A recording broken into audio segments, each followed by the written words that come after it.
नमस्कार दोस्तों। आज की कहानी शिमला की नर्सरी रोड पर घटी एक बहुत ही हॉरर कहानी थी। ये कहानी राहुल नाम का एक लड़के के ऊपर बीती थी। शिमला की सुनसान रोड पर रात को 11 बजे का समय था। सड़क सुनसान और धुंधली थी। दूर दूर तक कोई रोशनी भी नहीं दिखाई दे रही थी। तभी अचानक सफ़ेद साड़ी पहनी एक महिला सड़क के बीच में खड़ी दिखाई देती है। उसकी आंख खाली थी और चमकती हुई थी और हाथ से इशारा कर रही थी, जैसे कह रही हो कि तुम यहाँ क्यों आए हो। राहुल जो सड़क पर अकेला था, उसकी तरफ देखकर बिल्कुल थम सा गया। पीछे मुड़कर देखा तो सड़क पर केवल अंधेरा ही फैला था। हवा में अजीब सी फुसफुसाहट उठने लगी। पेड़ों की शाखाएं हल्की हल्की हिल रही थी। राहुल ने फोन का कैमरा चालू किया, लेकिन महिला धीरे धीरे उसकी तरफ बढ़ रही थी और उसकी परछाई अजीब तरह से लहराती थी। क्या राहुल सुरक्षित बच पाएगा, या वही रहस्य में उसकी अपनी गिरफ्त में वो उलझा जाएगा? तो दोस्तों, चालू करने से पहले ऐसे ही हॉरर भूतिया कहानी सुनने के लिए चैनल को लाइक और सब्सक्राइब करना बिल्कुल ना भूलें। तो चलिए, कहानी अब शुरू होती है। राहुल 26 साल का आईटी का एक कर्मचारी था। दिल्ली से शिमला उसका ट्रांसफर हुआ था रिसेंटली। पहाड़ों में नया जीवन शुरू करना आसान नहीं था। उसने शिमला के पुराने हिस्से में किराए का घर लिया था, जहां रात में सन्नाटा और ठंडी हवा हमेशा रहती थी। राहुल को प्रकृति बहुत पसंद थी, लेकिन अकेले अंधेरे में चलना उसे हमेशा डर सा लगता था। उसका दोस्त अदित अक्सर मजाक करता था कि राहुल, शिमला में पहाड़ों में रात के 11 बजे अकेले कभी मत निकलना। पुराने रास्तों में लोग और कुछ हर रोज कुछ ना कुछ देखते रहते हैं। राहुल ने उससे हल्के में लिया और सोचा कि अंधेरे में डरना कोई बात नहीं। एक रात काम में लौटते हुए राहुल को थोड़ा देरी हो गया, तो नर्सरी रोड से होकर अपने घर की तरफ जा रहा था। सड़क पर केवल पेड़ और पुराने बंगले रहते थे। हल्की धुंधली थी और हवा में अजीब सी खनक रहती थी। तभी उसने देखा कि सड़क पर सफेद साड़ी पहनी एक महिला खड़ी थी। वो इतनी असामान्य थी कि राहुल की सांसें रुक गई बिल्कुल। महिला ने धीरे धीरे से अपना सिर हिलाया और हाथों में इशारा किया कि जैसे कि कह रही हो कि यहाँ आओ। राहुल थोड़ा सा पीछे हट गया। उसने फोन का कैमरा चालू किया और महिला जब धीरे धीरे उसकी तरफ बढ़ने लगी, लेकिन उसके पैरों की कोई आवाज ही नहीं आ रही थी। राहुल ने महसूस किया कि यह कोई आम महिला तो बिल्कुल नहीं है। उसका चेहरा खाली और फीका लग रहा था। आंखें चमक रही थी और हवा में हल्की फुसफुसाहट लग रही थी। राहुल ने कदम बढ़ाया और पीछे मुड़कर देखा। महिला अब सड़क के बिल्कुल बीच में खड़ी थी। उसकी साड़ी हवा में फड़फड़ लहरा रही थी और अंधेरा उसके चारों तरफ फैल रहा था। राहुल ने धीरे धीरे कदम बढ़ाया, लेकिन हर कदम पर उसे ऐसा लग रहा था कि पेड़ों की छायाएं उसके पैरों पर गिर रही है और धुंध में कोई हाथ उसे छूने की कोशिश कर रहा है।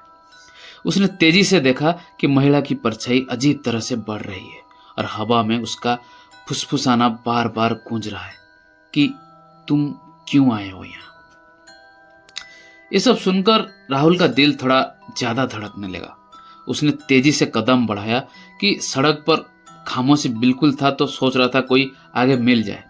लेकिन उसकी सांसें तेज और हार्ट की धड़कन जो है इतनी तेज हो रही थी कि हर आवाज डरावनी लग रही थी। जैसे ही राहुल एक मोड़ पर पहुंचा, महिला और उसकी परछाई सड़क पर पूरी तरह प्रकट हो गई, उसको दिखाई देने लगी। उसकी आंखों की चमक और फुसफुसाहट अब हवा में फैल रही थी। राहुल ने महसूस किया कि ये कहीं जो बात सुना था वो तो नहीं है। उसने तेजी से सड़क के किनारे की ओर भागा। पेड़ की शाखाएं जैसे हाथों की तरह उसकी तरफ फैल रहा था। हवा में फुसफुसाहट और हंसी मिलकर उसका मन में ऐसे डर का माहौल बना लिया था। राहुल ने जोर से चिल्लाया, लेकिन आवाज हवा में बिल्कुल खो सा जाता था। महिला अब कमरे के पास बिल्कुल खड़ी दिख रहा था। राहुल ने दौड़ पड़ा और वो हर मोड़ पर महिला और उसकी परछाई में बिल्कुल टकरा जाता था। अंधेरा उसके चारों तरफ बिल्कुल फैल गया। राहुल ने अपनी आखिर उम्मीद पर मोड़ लिया और एक पुरानी गली में प्रवेश किया। दीवारों पर पुरानी लाल लाल रेखाएं और खून के धब्बे दिखाई दे रहे थे। वो बिल्कुल धीमे कदमों में आगे बढ़ा। तभी महिला बिल्कुल फुसफुसाते हुए उसकी तरफ बढ़ती दिखाई दी। राहुल क्या करेगा आपको समझ में नहीं आ रहा था। राहुल अब केवल भाग ही रहा था। उसके पैरों के नीचे जमीन बिल्कुल जैसा लग रहा था कांप ही रहा था। सड़क पर ना कोई रोशनी था, ना कोई दिखाई दे रहा था। हवा बिल्कुल ठंडी और डरावनी लग रही थी। पेड़ की शाखाएं और अंधेरा जैसे उसकी तरफ उसकी रूह को पकड़ने की कोशिश कर रहा था। राहुल याद करने लगा कि यहाँ के जो स्थानीय लोग थे, जो लोकल लोग रहते थे ना, तो कई साल पहले जो नर्सरी रोड पर नंदिनी नाम की एक लेडीज थी, एक महिला थी, उसका क्या हुआ था, रहस्यमय तरीके से उसका मौत हो गया था। कहा जाता था कि वो हर साल उसी समय उसी सड़क पर दिखाई देती थी। जो भी उसे देखता उसे अंधेरा और अकेलेपन का डर अपने जीवन का महसूस होता।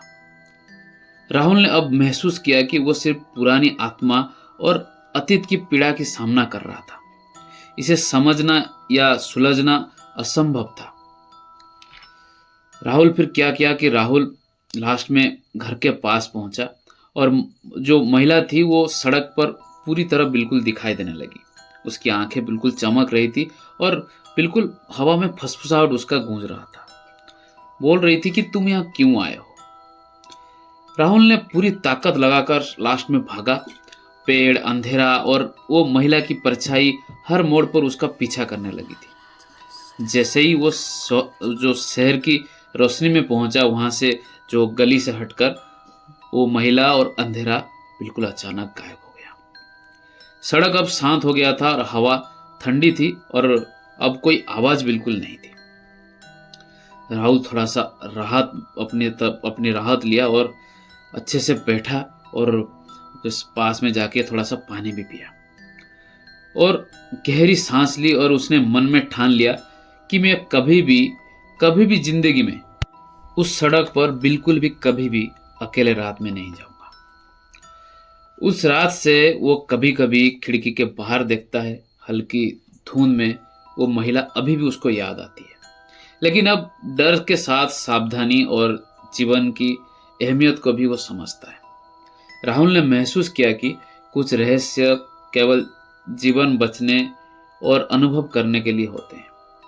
वो सफेद साड़ी वाली महिला अब भी कभी कभी रास्ते में और लोगों को दिखाई देती है और उसकी आंखों के सामने भी, इसके सामने भी आती है कभी कभार।